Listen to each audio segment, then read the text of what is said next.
Hello students, welcome to KRK law classes. मैं हूं काशिफ खान और आज के इस वीडियो में मैं हिंदू लॉ का जो टॉपिक है जुडिशियल सेपरेशन उसको डिस्कस करने वाला हूं। ये हिंदू लॉ का 7th लेक्चर है। बाकी के लेक्चर आपको प्लेलिस्ट में मिल जाएंगे, आप वहां से उसको देख सकते हैं। जुडिशियल सेपरेशन के बारे में हम इसके कॉन्सेप्ट को डिस्कस करेंगे, साथ ही साथ हम इसके जो भी ग्राउंड्स हैं जिस पे जुडिशियल सेपरेशन मिलता है हम उनको डिस्कस करेंगे, और लास्ट में हम जुडिशियल सेपरेशन और डिवोर्स के बीच में जो डिफरेंसेस हैं उसको भी हम डिस्कस करेंगे। तो वीडियो आपके लिए काफ़ी ज़्यादा इंपॉर्टेंट होने वाली है और आपके आने वाले कंपटीटिव एग्जाम के लिए काफ़ी ज़्यादा हेल्पफुल होगी। तो वीडियो में अंत तक बने रहिएगा। तो चलिए बात करते हैं सबसे पहले कि जुडिशियल सेपरेशन होता क्या है। तो जुडिशियल सेपरेशन का अगर हम जनरल मीनिंग देखें तो इसका मतलब होता है temporary suspension of marital tie. मतलब कि जो शादी का रिश्ता है आपका, आपके और आपके हस्बैंड का या आपकी वाइफ का, उनके रिश्ते को ख़त्म नहीं करता ये बस उसके रिश्ते को टेम्पोररी सस्पेंड कर देता है। मतलब कि एक बार आपने शादी कर ली तो शादी करने के बाद आप फिर से सिंगल नहीं हो सकते, है ना। आपको अपने अपने हस्बैंड के साथ, अपने वाइफ के साथ रहना पड़ता है। लेकिन आप मान लो चाहते हो कि हम कुछ टाइम उनके साथ ना रहें, अलग रहें, क्योंकि बहुत ज़्यादा मिसअंडरस्टैंडिंग हो रही है, बहुत ज़्यादा कॉम्प्लिकेशन है, चीज़ें हैं, तो आप क्या कर सकते हो, जुडिशियल सेपरेशन ले सकते हो। ठीक है। तो जुडिशियल सेपरेशन क्या करता है, मेन ऑब्जेक्ट क्या है इसका इसका मेन ऑब्जेक्ट ये है कि to give time to the spouse for the reconciliation. मतलब आपके बीच में अगर कोई दरार पैदा हो जाए तो उस दरार को भरने के लिए अगर आपको कोई टाइम चाहिए तो आप अलग रह के इस चीज़ को ठीक कर सकते हो, है ना। तो जैसे कि हम जानते हैं 3 तरह की रेमेडी होती है मैट्रिमोनियल रेमेडी। एक है रेस्टिट्यूशन ऑफ कंजुगल राइट, दूसरी है जुडिशियल सेपरेशन एंड तीसरी है डिवोर्स। तो मान लीजिए जुडिशियल सेपरेशन से भी काम नहीं बनता है तो आपको आगे जाके डिवोर्स मिल जाता है। तो जुडिशियल सेपरेशन एक तरह से हम कह लें कि जो रिश्ता है उसको खत्म होने से बचाने का एक और यहाँ पे हम कह लें रेमेडी है, इसको और बचाने का जो है यहाँ पे रास्ता है। तो इसका जो प्रोविजन है वो दिया गया है section 10 of the Hindu marriage act 1955 में। जो इसका सेक्शन 10 है वो ये कहता है कि either party to the marriage, मतलब कि कोई भी पार्टी मैरिज किया, चाहे वो हस्बैंड हो चाहे वो वाइफ हो, उनकी मैरिज जो है इस एक्ट के आने से पहले हुई हो, वेदर सोलेमनाइज बिफोर द मैरिज और after the commencement of this act, मतलब कि इस एक्ट के आने के बाद हुई हो, उनकी अगर मैरिज हुई है तो वहाँ पे वो जो पार्टी हैं वो जुडिशियल सेपरेशन की डिक्री के लिए प्रे कर सकते हैं कोर्ट में जाकर। उन सारे ग्राउंड में, जो सारे ग्राउंड कहाँ स्पेसिफाई है, सेक्शन 13 के सब सेक्शन 1 में, या फिर वाइफ को भी जो एक्स्ट्रा ग्राउंड दिए गए हैं सब सेक्शन 2 ऑफ सेक्शन 13 में। तो इन सारे ग्राउंड्स पे जो है जुडिशियल सेपरेशन की पिटीशन फाइल हो सकती है। जो सारे ग्राउंड डिवोर्स के दिए गए हैं सेक्शन 13 के सब क्लाउज 1 एंड सब क्लाउज 2 में।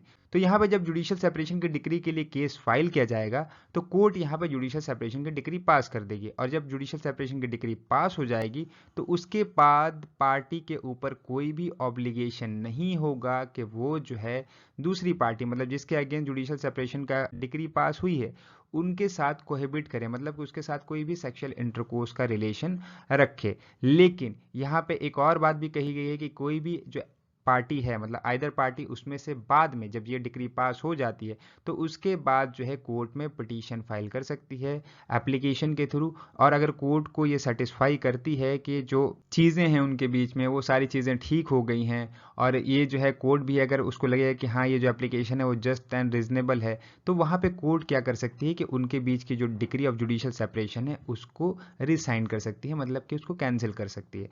तो यहाँ पे सिंपल सी चीज़ है कि आपने कुछ टाइम के लिए अपने हस्बैंड एंड वाइफ के रिश्ते को जो है सस्पेंड करके रखा है, जो भी उनके बीच में ऑब्लिगेशन है, जो भी राइट्स हैं, उनको सस्पेंड करके रखा है। आपको बाद में ठीक लगता है कि हाँ चलिए हम वापस से हस्बैंड एंड वाइफ की तरह रह सकते हैं, तो आप इस चीज़ को फिर से ठीक कर सकते हैं, चाहे वो आप कोहेबिटेशन कर लें एक दूसरे के साथ सेक्सुअल इंटरकोर्स करके, या वापस से कोर्ट में जाके एक एप्लीकेशन देकर इस चीज़ को कैंसिल किया जा सकता है। तो बेसिकली जुडिशियल सेपरेशन का ये मतलब होता है। अब हम बात करें कि जुडिशियल सेपरेशन किस किस ग्राउंड पे हो सकता है। तो पहले अगर हम बात करें तो जब ये हिंदू मैरिज एक्ट बना था तब जुडिशियल सेपरेशन एंड डिवोर्स के ग्राउंड अलग अलग थे। लेकिन एक अमेंडमेंट एक्ट का आया, मैरिज लॉ अमेंडमेंट एक्ट 1976, और इसने क्या किया कि जो भी जुडिशियल सेपरेशन के ग्राउंड होंगे वो डिवोर्स के ग्राउंड पर डिपेंड करा दिया। मतलब कि जितने भी डिवोर्स के ग्राउंड है उन पे जुडिशियल सेपरेशन के लिए पिटीशन फाइल हो सकती है। तो जैसे कि adultery, cruelty, desertion, conversion, unsoundness of mind, leprosy, जैसे कि लेप्रोसी तो अभी हटा दिया गया है पर्सनल लॉ अमेंडमेंट एक्ट 2019 के तहत में, लेकिन उसके अलावा जैसे वेनरल डिजीज, रेनोन्सिएशन ऑफ वर्ल्ड और प्रिजम्पशन ऑफ डेथ, इन सारे ग्राउंड पर जुडिशियल सेपरेशन की डिक्री पास की जा सकती है अगर कोई पार्टी पिटीशन डालता है। तो कोई भी पार्टी, यहाँ पे याद रखिएगा, हस्बैंड एंड वाइफ दोनों में से कोई भी इन सारे ग्राउंड पे जुडिशियल सेपरेशन की पिटीशन फाइल कर सकता है। बेसिकली इन सारे ग्राउंड्स को हमने डिटेल में जो डिवोर्स का वीडियो है उसमें डिस्कस किया है, तो आप यहाँ पे आई बटन पे क्लिक करके उसको देख सकते हैं। देन बात करते हैं वाइफ का ग्राउंड। जो कुछ ग्राउंड एक्स्ट्रा जो है वाइफ को दिए गए, मतलब कि वाइफ जो उन सारे ग्राउंड है उन पे भी पिटीशन फाइल कर सकती है और इन ग्राउंड पे भी पिटीशन फाइल कर सकती है।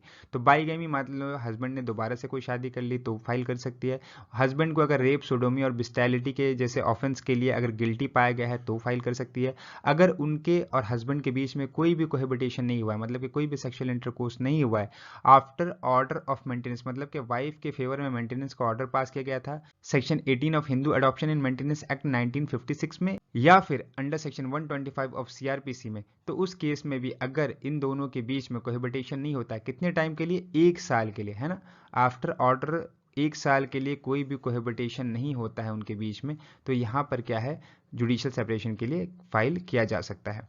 देन आता है option of puberty. Option of puberty आपको जैसे कि मालूम होगा कि अगर मैरिज किसी भी लड़की की 15 साल से पहले सोलेमनाइज होती है, तो चाहे उनकी मैरिज कंज्यूमेट हुई हो या ना कंज्यूमेट हुई हो, वो 15 साल से लेकर 18 साल के पीरियड के बीच में ये पिटीशन फाइल कर सकती है जुडिशियल सेपरेशन के लिए।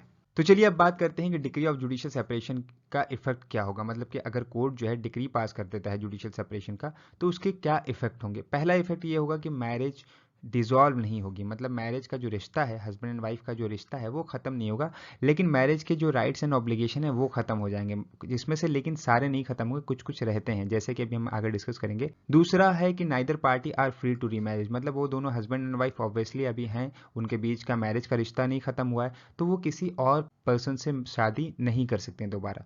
देन आता है कि parties are not oblige to cohabit together, मतलब कि जैसे कि मैंने बताया ना कि कुछ राइट्स सस्पेंड हो जाते हैं, तो यहाँ पे उनके बीच में जो सेक्सुअल इंटरकोर्स का जो राइट एंड ऑब्लिगेशन है वो यहाँ पे खत्म हो जाएगा, कोई भी ऑब्लिगेशन नहीं कि आप उनके एक दूसरे के साथ जो है सेक्सुअल इंटरकोर्स करें। देन आता है if there is no resumption of cohabitation between the party for the period of 1 year, 1 साल तक उनके बीच में कोई कोहेबिटेशन नहीं होता है जुडिशियल सेपरेशन की डिग्री पास हो जाने के बाद, तो ये जो है एक ग्राउंड बन जाएगा डिवोर्स का, ठीक है। देन आता है if the party dies during the substance of judicial separation, तो वहां पे अदर पार्टी के पास ये राइट होगा कि वो उसकी प्रॉपर्टी को इनहेरिट करे, उसकी प्रॉपर्टी से सक्सीड करे जितना भी उसका हिस्सा बनता है। देन यहाँ पे जुडिशियल सेपरेशन की डिग्री पास होने के बाद जैसे कि वाइफ जो है सेपरेट रहती है, तो वाइफ के पास ये राइट होगा कि वो हस्बैंड से मेंटेनेंस क्लेम कर सकती है under section 18 sub clause 2 of the Hindu adoption and maintenance act 1956। Then आपका एक और चीज़ है यहाँ पे आपको ध्यान रखनी है, अल्टरनेटिव रेमेडीज इन डिवोर्स केसेस, मतलब कि जुडिशियल सेपरेशन जरूरी नहीं कि जुडिशियल सेपरेशन की पिटीशन फाइल हो तभी दी जाए। आप मान लीजिए कि डिवोर्स के ग्राउंड पे जो डिवोर्स की पिटीशन फाइल हुई है उसमें भी जुडिशियल सेपरेशन दिया जा सकता है, लेकिन अगर वो ground conversion, renunciation of world या प्रिजम्पशन ऑफ डेथ के ग्राउंड पे है, मतलब कि वो पिटीशन अगर इन सारे ग्राउंड्स पे हैं, तो वहाँ पे जुडिशियल सेपरेशन की अल्टरनेटिव रेमेडी नहीं दी जाएगी, वहाँ पे डिवोर्स ही दिया जाएगा, ठीक है। तो डिवोर्स के केस में जुडिशियल सेपरेशन दिया जा सकता है, लेकिन अगर वो इन 3 ग्राउंड पे होगा तब डिवोर्स ही दिया जाएगा, जुडिशियल सेपरेशन नहीं दिया जाएगा। चलिए अब डिस्कस कर लेते हैं कि जुडिशियल सेपरेशन और डिवोर्स में क्या क्या डिफरेंस है। तो सबसे पहला डिफरेंस यही है कि मैरिज जो है डिसॉल्व नहीं होता है, लेकिन मैरिज का जो राइट्स है एंड ऑब्लिगेशन है वो सस्पेंड हो जाता है। डिवोर्स के केसेस में मैरिज डिसॉल्व हो जाती है और कोई भी राइट्स एंड ऑब्लिगेशन पार्टी के बीच में नहीं होता, सारी चीज़ें टर्मिनेट हो जाती है। यहाँ पे आता है कि पार्टी जो है रीमैरिज नहीं कर सकती, यहाँ पे पार्टी जो है after passing of some period of time जो है मैरिज कर सकती है किसी और पर्सन से। जुडिशियल सेपरेशन में क्या होता है कि पार्टी अगर की डेथ हो जाती है during the substance of degree of judicial separation, तो दूसरी पार्टी जो है उनकी प्रॉपर्टी को सक्सीड करेगी, उनकी प्रॉपर्टी से उनको कुछ हिस्सा मिलेगा।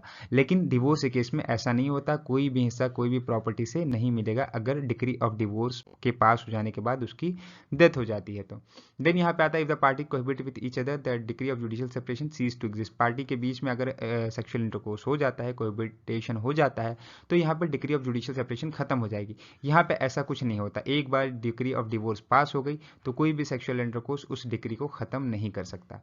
देन यहाँ पे आता है कि पिटीशन ऑफ जुडिशियल सेपरेशन में डिवोर्स नहीं दिया जा सकता, मतलब कि कोई पार्टी मान लीजिए जुडिशियल सेपरेशन का पिटीशन लेकर गई और कोर्ट ने वहां पर डिवोर्स दे दिया, ऐसा नहीं हो सकता। लेकिन अगर डिग्री ऑफ डिवोर्स का पिटीशन फाइल हुआ है तो वहां पर जुडिशियल सेपरेशन कोर्ट दे सकती है, ठीक है। सो स्टूडेंट्स, ये थी आज की हमारी वीडियो। आई होप ये टॉपिक आपको अच्छी तरीके से क्लियर हो गया होगा। फिर भी कोई डाउट है तो आप हमें कमेंट बॉक्स में बता सकते हैं, हम आपके डाउट को क्लियर करने की पूरी कोशिश करेंगे। मिलती है ऐसी इंफॉर्मेटिव वीडियो के साथ, तब तक के लिए goodbye and keep reading.